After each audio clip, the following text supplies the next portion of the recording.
A macroeconomia dos novos clássicos e o ativismo. Então esse vai ser o assunto de hoje, de uma playlist de macroeconomia que eu estou gravando aqui no canal. O livro, texto básico que eu estou utilizando pertence a estes autores. São vídeos apenas introdutórios, bem básicos mesmo. Então vamos ao texto de hoje sobre a macroeconomia dos novos clássicos e o ativismo. Hoje, inclusive, também vou utilizar um segundo texto, apenas para complementar, um livro complementar sobre isto também. Vamos lá então. A macroeconomia dos novos clássicos e o ativismo.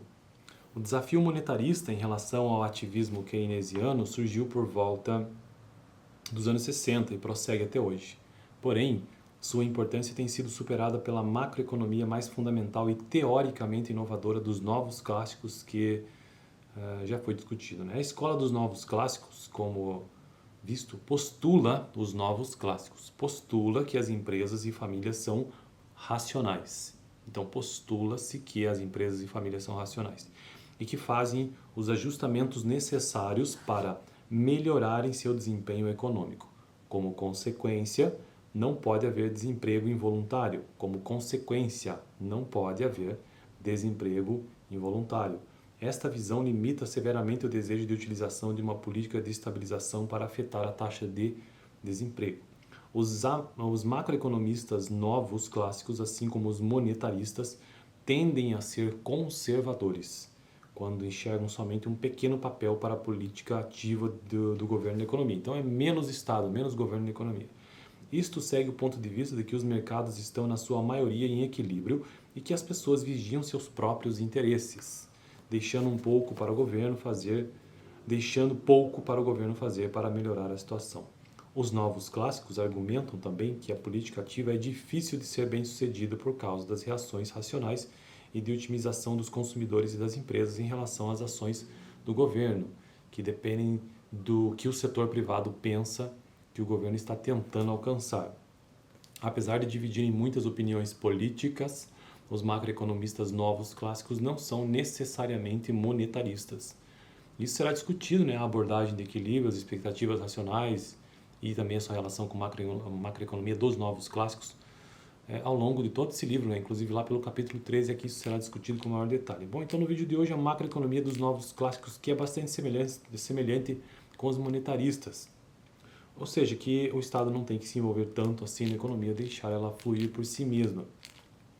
Eles tendem a ser conservadores igualmente, diferente do ativismo que eu já tratei no vídeo passado. O ativismo, segundo este livro aqui, é diferente e eles diferem basicamente, ou seja, monetaristas no vídeo passado eu tratei sobre monetaristas e não novos clássicos, mas são um pouco semelhantes com os novos clássicos. Então, a diferença entre esses grupos conservadores e os não conservadores é que um ponto importante de debate é a relação entre moeda e inflação.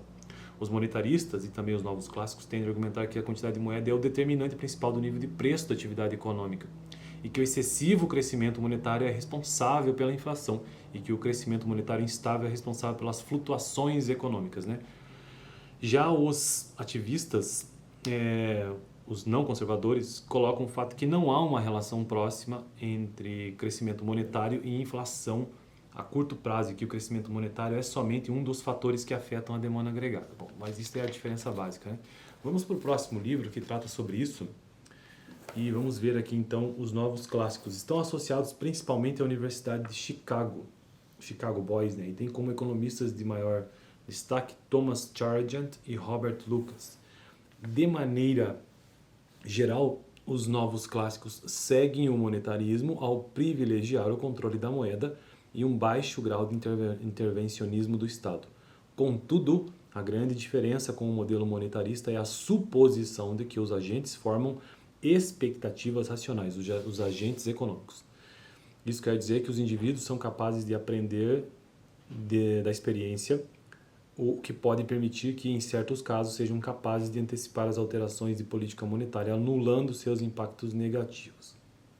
Basicamente, então é isto no vídeo de hoje. No próximo eu quero tratar sobre os neo-keynesianos. E antes de finalizar o vídeo, é bom ressaltar que existe na economia macro e microeconomia. E macroeconomia, tema, inclusive o foco, ou a playlist aqui de macroeconomia, segundo este autor, ou seja, Marco Antônio Sandoval de Vasconcelos, A macroeconomia é um ramo da teoria econômica que trata da evolução da economia como um todo.